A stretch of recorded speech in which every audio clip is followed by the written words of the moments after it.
खबर शामिल करेंगे। इंडिया से हरियाणा में ज्यादती और खुदकशी का मामला, मोदी सरकार इंसाफ देने में नाकाम। इंडिया की रियासत हरियाणा में ज्यादती का शिकार होने वाली सीमा चौहान ने इंसाफ न मिलने पर खुदकशी कर ली थी। 5 साल से उसके पति दर बदर की ठोकरें खाने पर मजबूर, लेकिन मोदी सरकार उसे इंसाफ फराहम न कर सकी। हरियाणा से मेरी पत्नी सीमा का जो 5 साल से रेप और सुसाइड का मामला चला हुआ है, अब वो सेंट्रल गवर्नमेंट तक जा पहुंचा है। हरियाणा सरकार इस मामले में कोई कार्रवाई नहीं कर पाई और हरियाणा के जो डीजीपी हैं मनोज यादव, वो भी अपने पुलिस को लगातार संरक्षण दे रहे हैं, क्योंकि पुलिस इसमें दोषी है, खुलेआम दोषी है। सबूतों को मिटाया गया है इसमें, और कभी जांच के लिए फ़ोटोकॉपी भेज दें, सुसाइड नोट है जब इसकी फ़ोटोकॉपी फॉरेंसिक लैब में भेज दी। बताओ, ये तो क्योंकि फ़ोटोकॉपी की जांच नहीं थी, ओरिजिनल को गायब कर दिया। पुलिस वाले किस हद तक गिर चुके हैं इस मामले में। सारे सबूत होने के बावजूद हरियाणा का डीजीपी मनोज यादव अपनी पुलिस को लगातार बचाने में लगा हुआ है। आरोपी बलात्कारी रतन को बचाने में लगा हुआ है। डीजीपी साहब मनोज यादव जी को हरियाणा के गृह मंत्री अनिल विज ने भी दिसंबर में लिखित आदेश दिए थे एसआईटी गठित करने के, एक्शन लेने के, लेकिन ना तो उन्होंने अभी तक कोई एसआईटी गठित की, ना कोई एक्शन लिया। ये बात हरियाणा सरकार की नॉलेज में आ चुकी है। उसके बावजूद भी ये गलत रिपोर्टें पेश कर रहे हैं सरकार को। जो मन में मर्जी लिख लेते हैं, रिकॉर्ड को छिपा देते हैं, सबूतों को छिपा देते हैं। अब ये मामला लॉकडाउन से पहले माननीय बाल और महिला विकास मंत्री स्मृति ईरानी जी के वहाँ पहुँचा। उनके वहाँ से आदेश भी जारी हुए इंक्वायरी के, और डीजीपी साहब को भी तलब किया गया है, इसमें महिला आयोग को भी तलब किया गया। महिला आयोग का मेरे पास फ़ोन भी आया था। 23 मार्च को मेरे को दिल्ली बुलाया भी गया था, लेकिन लॉकडाउन की वजह से मामला रुक गया। और माननीय गृह मंत्री अमित शाह जी के मंत्रालय में भी मामला जा पहुँचा, वहाँ से भी मेरे पास मेल आए हैं, मेरी फ़ोन पे बात हुई है। लेकिन हरियाणा पुलिस के डीजीपी मनोज यादव को, एक जिम्मेदार ऑफिसर हैं, इनको ये समझ में नहीं आता, सारे सबूत होने के बावजूद ये क्या चाहते हैं। क्या ये यही चाहते हैं कि परेशान होकर ये भी सुसाइड कर ले? ये इनकी गलत सोच है, क्योंकि मैंने सुप्रीम कोर्ट को क्लियर शब्दों में लिखित में दे दिया है कि हरियाणा का डीजीपी मुझे किस तरह से प्रताड़ित कर रहा है, मरने पे उतारू कर रहा है, सुसाइड के लिए मजबूर कर रहा है मेरे को, गलत रिपोर्टें बनाता है, पुलिस को संरक्षण दे रहा है, सारी चीज़ें। और मेरे साथ कोई भी हादसा होता है या मैं इनसे परेशान होकर आत्महत्या कर लेता हूँ या कोई भी गलत ये मेरे पर आरोप लगाते हैं, सारी जिम्मेदारी हरियाणा के डीजीपी मनोज यादव की होगी, क्योंकि उनका चेहरा अब नंबर 1 पे चल रहा है इस मुकदमे में। नहीं, वो चाहे तो 1 मिनट में अपने दोषी अफसरों पे कार्रवाई करें और रेपिस्ट को अंदर करें रिमांड पे लेके, क्लियर सारे सबूत होने के बावजूद कार्रवाई नहीं, और सरकार के आदेश होने के बावजूद कोई कार्रवाई नहीं कर रहा डीजीपी मनोज यादव। तभी तो हरियाणा पुलिस मतलब कि कोई मदन चाहे जैसे रिपोर्ट बना के दे देती है ऊपर जांच के नाम पर।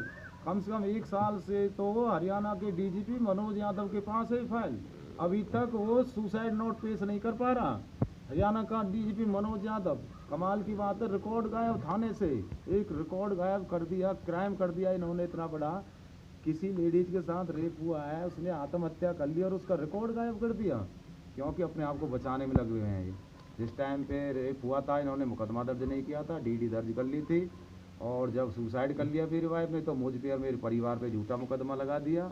अब अगर मुकदमा ये दर्ज करते हैं तो पुलिस वालों पे भी मुकदमा दर्ज होता है, और जिन भी अधिकारियों ने झूठी जांचें रिपोर्टें पेश की हैं उनके ऊपर भी मुकदमा दर्ज होता है। इसलिए हरियाणा का डीजीपी मनोज यादव इस मामले को खींचा ही जा रहा है इस बात को। लेकिन उनको ये भी पता है, ये मामला पूरे देश को पता है, पूरी मीडिया को पता है, मीडिया उछालने में लगी रहती है इस मामले को, मीडिया ने बहुत मेहनत की है, लेकिन डीजीपी मनोज यादव पे भी किसी ना किसी का हाथ है, जो इतना लंबा रिस्क ले रहा है, इतना बड़ा रिस्क ले रहा है इसमें, और अपने अधिकारियों को जो बचाने में लगा हुआ। अब तो यही देखना कि सेंट्रल गवर्नमेंट में माननीय स्मृति ईरानी जी और अमित शाह जी के कार्यालय से, मंत्रालय से क्या एक्शन होता है और सुप्रीम कोर्ट से क्या एक्शन होता है, तब देखते हैं। और भारत के जो सभी देशवासी हैं उनको भी इस केस पे काफ़ी नज़र है, सभी ये चाहते हैं कि इसका इंसाफ कब होगा, ये केस सॉल्व कब होगा।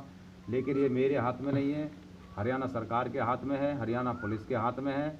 अगर ये केस जल्दी सॉल्व नहीं होता है तो मैं दिल्ली के जंतर मंतर पर धरना प्रदर्शन करूंगा, हर जगह धरना प्रदर्शन करूंगा और मैं इंसाफ की गुहार लगाऊंगा हर जगह।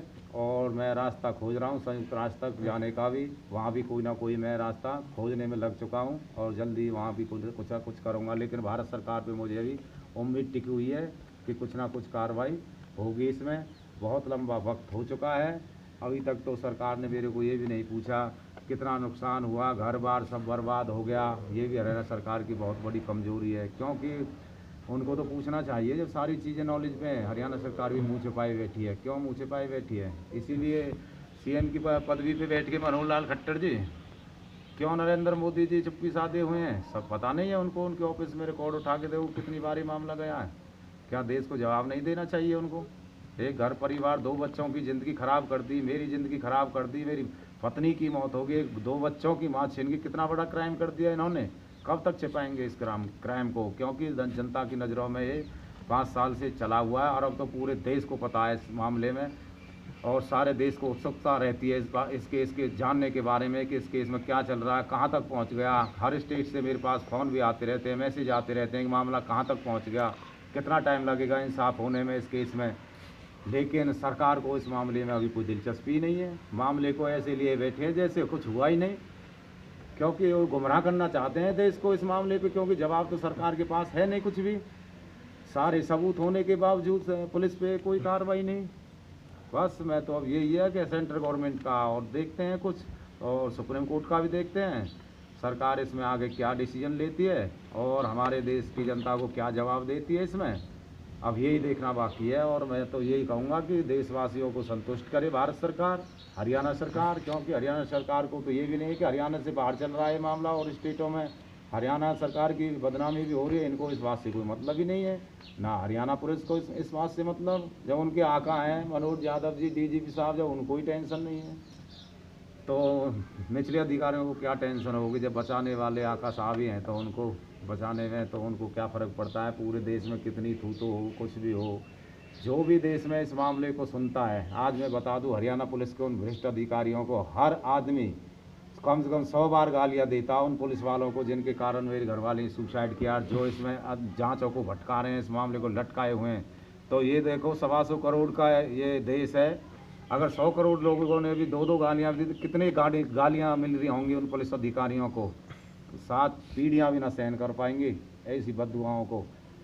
ठीक है, इनकी चल रही है, देखते हैं सरकार क्या इंसाफ करती है। भारत सरकार से उम्मीद है, मोदी साहब से उम्मीद है, अमित शाह जी से उम्मीद है और स्मृति ईरानी जी से उम्मीद है और सुप्रीम कोर्ट से उम्मीद है। आगे क्या होता है? 5 साल तो खींच दिए इन्होंने, आगे देखते हैं देश को क्या जवाब देते हैं। अब देश की जनता इस बारे में इनसे जानना चाहती है और कैमरे के सामने आएँ, मेरे से सवाल जवाब करें, खुल के करें। हर सबूत मेरे पास हैं, सारे उत्तर देने के लिए तैयार हूँ, सबूत देने के लिए तैयार हूँ और कार्रवाई की उम्मीद मैं और पूरा देश रखा हुआ है। मेरे बच्चे भी रखे हुए हैं, इस पर कार्रवाई होनी चाहिए। लॉकडाउन एक बहाना है बस आरोपियों को बचाने का।